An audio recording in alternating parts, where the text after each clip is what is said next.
우리 교재 68쪽 재직과 언어생활입니다. 68쪽 맨 밑에 우리 한번 같이 읽습니다. 2번 재직과 언어생활 시작. 하나님은 인간에게 축복으로 말을 주셨다. 그러나 말은 사람에게 유익한 면도 있지만 위험하고도 두려운 면도 많다는 것이다. 그러한 의미에서 말을 조심해야 될 것을 성경은 가르치고 있다. 재직은 물질과 시간으로 교회를 봉사하지만 혀와 말로만 충성을 다해야 한다.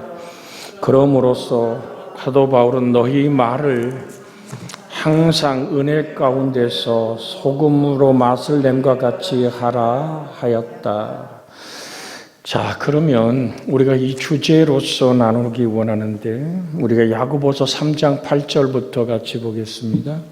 교재에 있죠. 야고보서 3장 8절 같이 우리가 읽습니다. 혀는 시작. 혀는 능히 길들일 사람이 없나니 쉬지 아니하는 악이요 죽이는 독이 가득한 것이라. 그러니까 우리 혀를 주께서 파수꾼을 세워 지켜서야만 될 줄로 압니다. 인간 혀는 능히 길들일 사람이 없다 그랬어요. 쉬지 않는 악이요 죽이는 독이 가득한 것이라. 여러분 시편 57편 4절에 있는 말씀 교재에 있죠. 시편 57편 4절 같이 읽습니다. 예, 영혼이 사자들 가운데서 살며 내가 불사르는 자들 중에 누웠으니 곧 사람의 아들들 중에라. 그들이 아는 창과 화살이요 그들의 혀는 날카로운 칼날 같도다. 잠언 21장 23절에 있는 말씀 번쳐 보겠습니다. 잠언 21장 23절입니다. 같이 읽습니다. 입과 혀를 지키는 자는 자기의 영혼을 환난에서 보존하시는도다. 우리가 잠언 18장 우리가 20절 21절 보겠습니다. 잠언 18장 20절 21절 같이 한번 읽습니다. 사람이 입에서 나는 것은 열매로 말미암아 배가 부르게 되나니 곧 그 입술에서 나는 것으로 말미암아 만족하게 되느니라. 21절 죽고 사는 것이 혀의 힘에 달렸나니 혀를 쓰기 좋아하는 자는 혀의 열매를 먹으리라.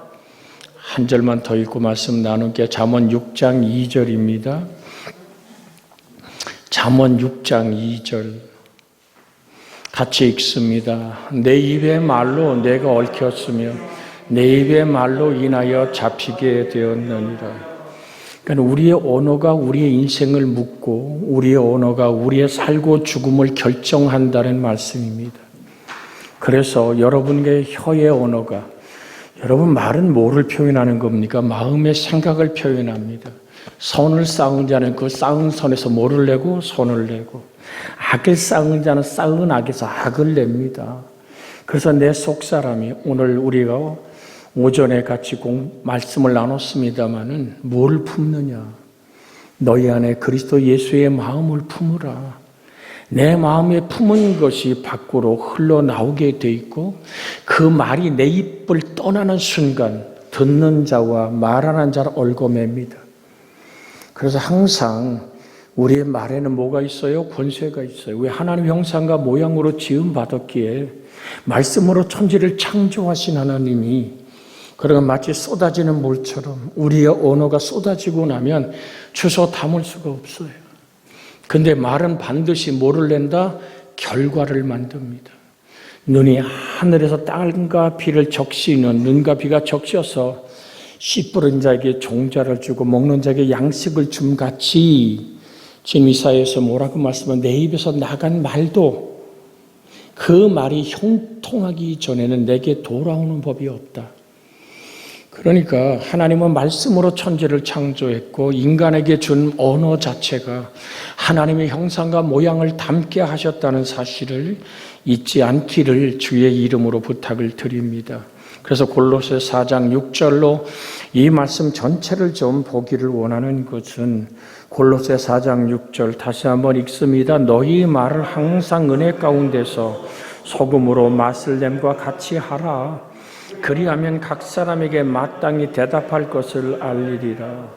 사실 이 말씀을 헬라어 원어를 그대로 직역하면 너희 말이 항상 은혜 가운데서 소금으로 간이 맞아왔던, 즉 어떻게 너희가 각각 한 사람에게 반드시 대답해야 할 것을 알도록 이란 원어로 합니다. 그럼 너희가 은혜 가운데서란 말은 은혜로운 상태로, 그리고 은혜라는 뭐예요? 내가 만들어낸 게 아니에요.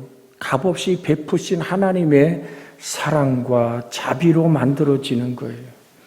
그래서 은혜란 말이 카리스란 말과 은사란 카리스마란 말은 같은 오늘 뿌리를 갖고 있어요.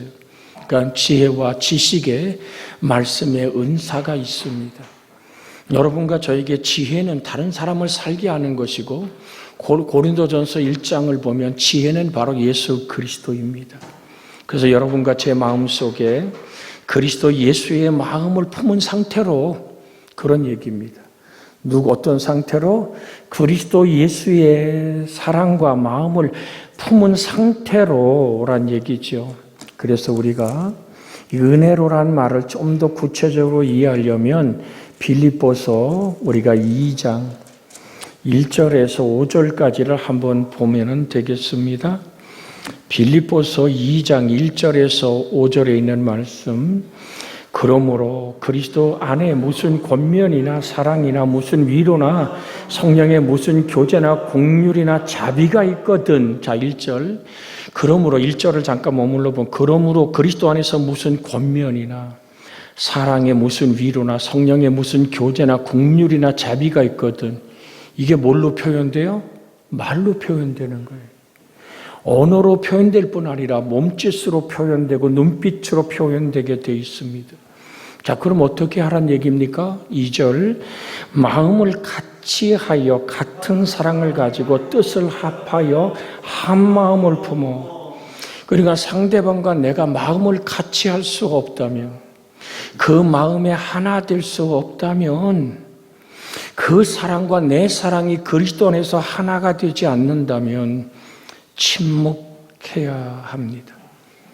침묵이 안 되면 묵언이라도 해야 됩니다. 침묵이란 얘기는 마음의 깊은 곳까지 고요하고 하나님의 은혜로 다스려지는 상태를 말한다면, 묵언은 마음은 복잡해도 입술을 다물고 있는 상태가 묵언입니다.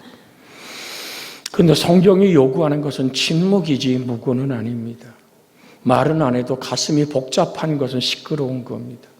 그래서 마음을 같이 하여 같은 사랑을 가지고 뜻을 합하며 한 마음을 품어. 그래서 우린 이 말씀을 읽을 때마다 우리의 언어가 말씀으로 정돈되어지고 정결해지기를 주의 이름으로 부탁을 드립니다. 나는 너에게 일러준 말로 이미 깨끗하였으니라는 요한복음 15장에 우리 주님의 말씀을 주야로 묵상할 때 새로운 샘물이 솟듯이 나의 인생을 정결하게 만드는 그리스도 예수의 한 마음을 품은 여러분과 제가 될 때, 3절 읽습니다. 아무 일에든지 다툼이나 허용으로 하지 말고 오직 겸손한 마음으로 각각 자기보다 남을 낮게 여기고. 그러니까 아무 일에 다툼이나 허용으로 말하지 마라. 흘러가는 얘기로 하지 마라. 순간을 모면하려는 오늘 정말 처방적인 언어를 쓰지 마라. 우리 기도도 마찬가지죠. 우린 정직하고 진실한 기도, 상대방의 눈물이 나의 눈물이 돼서 위에서 드리는 기도가 정직한 기도입니다. 순전한 기도, 하나님의 거룩한 평안이 우리 속에 함께하기를 주의 이름으로 소원해 드립니다. 그러면서 각각 4절 읽습니다. 각각 자기 일을 돌아볼 뿐더러 또한 각각 다른 사람 일을 돌아보아 나의 기쁨을 충만하게 하라. 내 일을 내가 돌아볼 뿐 아니라 다른 사람의 아픔과 넘어짐을 일으켜 세울 수 있는, 한 사람이면 패하게끔 두 사람이면 능히 일어설 수 있다 그랬잖아요. 한 사람이 쓰러지면, 하나면 누구도 일으켜 세울 수가 없지요. 그러나 두 사람이면 일으켜 세워준다고 얘기합니다. 주의 은혜가 여러분과 제 속에 있어지기를 주의 이름으로 부탁을 드립니다. 항상 우리가 주님 안에 있어야만 될 줄로 믿습니다. 사람이 걷다 보면 넘어질 수 있잖아요. 저 같은 경우는 다리가 편찮으니까 자주 넘어집니다. 그런데 오늘 정말 깊이 고난 속에 있다가 제가 상하이 공항으로 와서 상하이 공항을 인천공항에 되면 인천공항은 작은 공항입니다. 얼마나 크고 게이트가 많은지 그 찾아가는 데만 국내선 내려서 국제선을 찾아가는 그 길도 상당합니다. 그러니까 오늘 또한 가방을 걸머쥐고 너무 피곤해서 제가 상하이 공항에서 한번 주저앉았어요. 힘들어서. 제가 깜짝 놀란 게 뭐냐면 전혀 모르는 사람들입니다. 낯설은 사람들, 피부 색깔이 다른 사람들. 확 몰려와서 제 어깨를 잡고 팔을 잡아 일으키는, 여러분 순식간에 달려와서 마치 일가 친척처럼 일으켜 세우며, 물론 중국말로도 영어로도 얘기를 하지요. 괜찮냐고. 제가 괜찮다고. 정말로 감사하다고. 제가 중국말로 영어로 인사하며 일으켜 세울 때 그때 스쳐 지나가는 것이 뭡니까? 과연 내 인생 속에 내가 길을 걷다가 또는 여러분이 인생길을 살다가 넘어져 쓰러져 있을 때 누군가 손 내밀어 나를 일으켜 줄 수 있는 사람이 된다면, 원래 잘 넘어져. 저러다 일어나겠지. 여러분, 우리는 사랑의 반대말은 무관심이란 사실을 잊지 마십시오. 미움은 차라리 그 안에 사랑이 있는 겁니다. 미움을 넘어서면 무관심한 겁니다. 아무 상관없는 거예요. 그러나 성경은 이렇게 말합니다. 너희 말을 항상 은혜 가운데서. 그러니까 우리가 삶은 언어가 말뿐 아니라 행동과 삶에 손 내미는 따뜻함이 그리스도 예수의 사랑이 흘러갈 수 있기를 주의 이름으로 부탁을 드립니다. 그래서 한국 속담에 그러죠. 불난 집에 부채질한다 그러죠. 상처난 곳에 소금을 뿌리듯이 상대방이 좌절하고 절망하고 아파하는 곳에 사정없이 공격하는 것. 사랑하는 여러분, 주 예수의 사람은 아닙니다. 우린 주 예수의 사랑으로 용서받은 사람입니다. 우린 상처받음을 치료받은 사람입니다. 그래서 상처받은 치료자. 여러분, 베드로를 보십시오. 주를 저주하고 그렇게 욕설하고 돌아섰지만 눈이 마주치는 순간 그가 뜨겁게 회개하고 하나님을 향해 돌아선 베드로. 그는 깊은 상처를 치료받은, 용서받은, 상처를 치료받은 하나님의 사람이기에 거꾸로 못 박히기까지. 사도 바울도 그렇게 그리스도인들을 죽이고 그렇게 박해했었던 그 모습 속에 사도 바울은 나는 사도라 칭함을 받기에 합당하지 않습니다. 나는 지극히 작은 자입니다. 내가 자랑할 것이 있다면 나의 연약함입니다. 굳이 자랑하라면 십자가밖에 없습니다. 이 은혜가 은혜로운 상태, 그래서 나를 아는 은혜를 받는다는 것은 너무나도 중요한 것입니다. 주의 은혜가 여러분과 제 속에 있어지기를 주 예수의 이름으로 축복해 드립니다. 제가 지금도 잔잔히 귀에 남는 것은 한 목회자가 작년 가을도 감자를 캐다가 왔다 그래요. 땅속에 오래 두면 썩어요. 캐놓은 감자 말리지 않으면 안 돼요. 그러면서 그래도 하나님 말씀을 배우고 왔다고.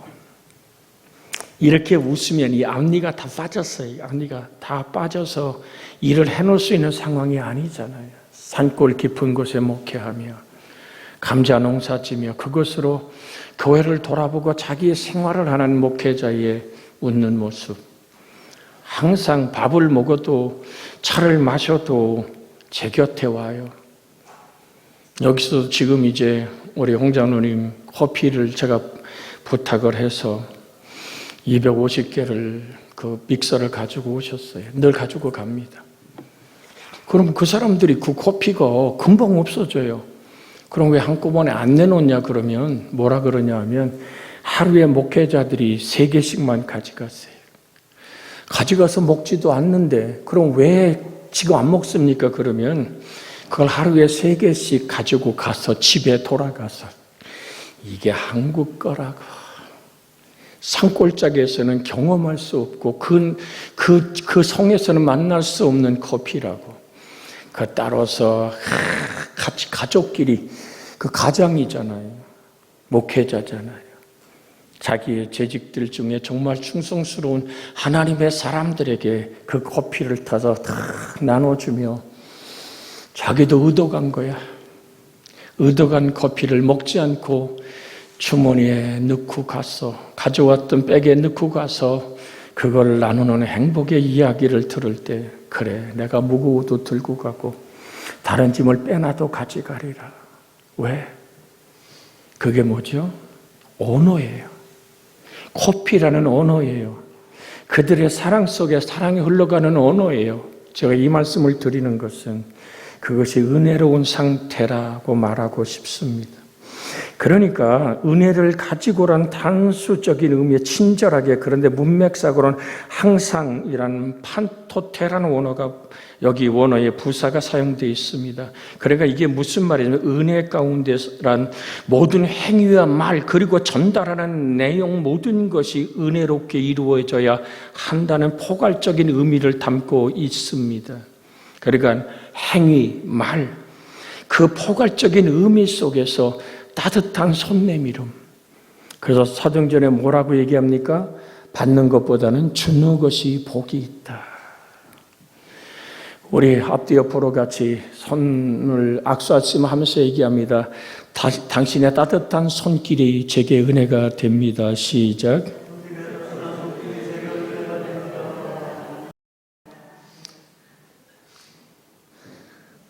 주의 은혜가 있기를 원합니다. 내가 보고 있었어. 우리 복자 권사님하고 영 권사님 손 잡을 때까지 봤었어요.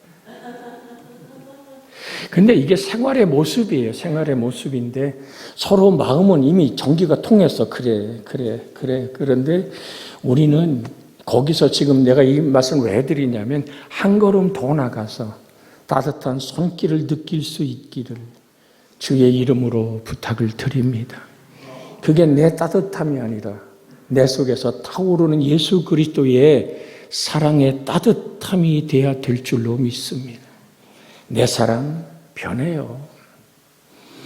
내 친절 변동 맞아요. 내 감사함 언제 바뀔지 몰라요. 그러나 우리 주의 성령이 임하신 감사와 사랑과 용서는 흔들리지 않습니다. 네, 그래. 히브리서 뭐라고 얘기합니까? 여러분 암송하면 같이 해봐요. 예수 그리스도는 어제나 오늘이나 영원토록 동일하시니라. 그래서 은혜 가운데서란 말은 오늘 전달하는 내용 모든 것이 은혜란 말입니다. 행위와 말 그리고 전달하는 내용의 모든 것이 은혜롭게 이루어져야 되는 포괄적 의미를 담고 있습니다. 항상 은혜로 충만하게 라는 말이 적절한 얘기입니다. 항상 은혜로 충만하게. 그 은혜로 오늘 너희 말을 항상 은혜 가운데서라는 말은 항상 은혜로 충만하게. 항상이란 단어가 굉장히 우리의 마음을 두드리는 단어입니다. 우리가 한결같을 수는 없잖아요. 햇볕이 한결같은 것처럼. 숨을 쉬면 따뜻한 공기가 한결같고 시원한 바람이 한결같은 것처럼. 자, 그래서 누가복음을 봅니다. 누가복음 22장 21절에 이에 예수께서 그들에게 말씀하시되 이 글이 오늘 너희 귀에 응하였느니라 하시니 그들이 다 그를 증언하고 그 입으로 나오는 바 은혜로운 말을 놀랍게 여겨 이르되 이 사람이 요셉의 아들이 아니냐. 여러분 은혜 받았으면 아멘하고 예수를 주로 고백해야 되는데 얼라리 목수 아들 아니요. 그래서 벼랑 끝으로 가서 밀어버리려 거려버렸던 사람. 그러나 주님 무리를 헤치고 걸어가십니다. 너희들의 벼랑 끝에 밀어 죽일 만한 내가 아니다. 사랑하는 여러분, 그렇게 순종하여 홀로 된 오늘 마리아와 정말로 철없고 정말 핏덩어리 같은 어린 동생들을 양육하며 허드렛 일을 하던 30년 세월 공생애가 시작되기 전까지 참 사람으로 순종했던 성자 하나님, 그의 뿌리는 성령으로 수태하신 성자 하나님이셨습니다. 근데 그의 언어가 분명히 말하고 있잖아요. 그들이 다 그를 증언하고 그 입으로 나오는 바 은혜로운 말을 놀랍게 여겨라고 말합니다. 그러니까 말뿐 아니라 예수님이 치료하시고 새롭게 하시고 강건케 하시는 주님의 언어가 여러분과 제 생애 속에 재현되어질 수 있기를 주 예수의 이름으로 축복해 드립니다. 주의 평강이 임하기를 원합니다. 참 누구나 하나님의 은혜가 필요한 거예요. 가서 강의만 하고 하나님 말씀을 나누고 같이 주의 성령의 만지김을 원하지만 자기 숙소에서 제가 묵는 호텔로 조용히 와서 기도받기 원하는 사람들이 있습니다. 사정을 들어보면 기도해 줄 수밖에 없는, 제가 얘기하죠. 그 치료와 회복은 그리스도 예수의 몫입니다. 그러나 당신이 요구하기에 내가 예수 이름으로 손을 얹습니다. 물론 치료는 하나님이 하시죠. 여러분과 제게 이런 은혜의 나눔이, 그래서 다시 한번 강조합니다. 정직한 기도, 진실한 기도, 내 아픔이 나의 아픔이 돼서 울 수 있는 기도, 내 아픔이 내 아픔이 돼서 나눌 수 있는 행복한 손길, 그것이 바로 오늘 소금을 맛을 냄과 같이 하라는 말씀입니다. 신약 성경에 성종 비유적으로 사용됩니다마는 성도가 가장 영적 건강과 활력을 지칭하는 것으로 서술되어 있습니다. 마가복음 9장 50절에 소금은 좋은 것이로되 만일 소금이 그 맛을 잃으면 무엇으로 짜게 하리요? 너희 속에 소금을 두고 서로 화목하라 하시니라. 소금을 두고 화목하라는 얘기가 뭡니까? 예수님의 맛을 지니고 있어라. 상대방이 나에게서 누구의 맛을 느껴요? 예수 그리스도의 맛을 느끼게 하라. 서로 국률한 눈으로 바라보는 은혜가 소금으로 고루 치듯 하란 말입니다. 부패를 막을 수밖에 없는 하나님의 능력, 고르게 함같이 준비하다, 맛을 내다라는 의미로 사용된 동사 아르운 티오라는 말씀을 제1완료 분사 수동태로 쓰였습니다. 간이 마저 왔다는 의미를 지닙니다. 곧 소금을 대상의 곳곳에 빠짐없이 뿌려주는 것으로 적절한 맛을 고루 내게 하는 것을 지칭합니다. 적절한 언어 구사를 통하여서 온전한 그리스도의 은혜와 복음의 효력이 나타날 수 있음을 알려주고자 하는 것입니다. 너와 내가 복음의 아름다운 빛을 지니고 있고, 오늘 여러분 밤에 오늘 그 불을 켜는 개똥벌레처럼 아무것도 아닌데 밤이면 그 꼬리에서 불을 켜서 모두 어둠을 밝히잖아요. 그것이 아름다운 노래도 나와 있습니다마는 우리의 생애와 삶을 통해서 너는 그리스도의 맛이고 그리스도의 빛이다. 그러기 위해서 내 속에 사는 이가 그리스도 예수여야지만 될 줄로 믿습니다. 그래서 각 사람에게 마땅히 대답할 것을 알게 하라. 성도가 평소에 소금의 맛을 적절히 맞추듯 지혜로운 행실과 말을 해용할 때 사람들에게 가장 적절하고 알맞은 말을 할 수 있게 되는 겁니다. 이 사실을 강조합니다. 그래서 디모데후서 6장 12절의 말씀을 읽고 기도하겠습니다. 디모데후서 6장 12절에 있는 말씀, 디모데 전서 6장 12절 여러분들이 같이 한번 읽습니다. 믿음의 선한 싸움을 싸우라. 영생을 취하라. 이를 위하여 내가 부르심을 받았고 많은 증인 앞에서 선한 증언을 하였도다. 우리 여러분, 이 빛과 맛으로 사는 은혜로운 언어로 소금의 맛을 내는 것은 선한 싸움을 싸우는 겁니다. 내 속에서 싸움이 주 예수가 승리하게 되기를 주의 이름으로 부탁을 드립니다. 우리 마지막 인생을 마칠 때 바울처럼 고백해 보자고요. 내가 선한 싸움을 싸우고, 앞서가면 같이 보면 내가 선한 싸움을 싸우고 달려갈 길을 마치고 믿음을 지켰으니 이제후로는 내게 의로운 재판장이 내게 의의 면류관을 예비하여 주실 것을 우리는 고백하며 살아가기를 원합니다. 합심하여 기도합니다. 주여, 살아계신 아버지 하나님, 믿음의 선한 싸움을 싸우고 말씀으로 영생을 취하라.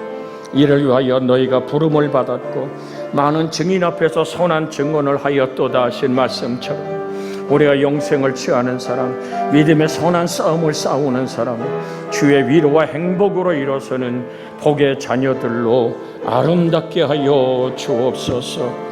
후원자 예수님의 이름으로 기도하옵나이다. 아멘. 이제는 우리 주 예수 그리스도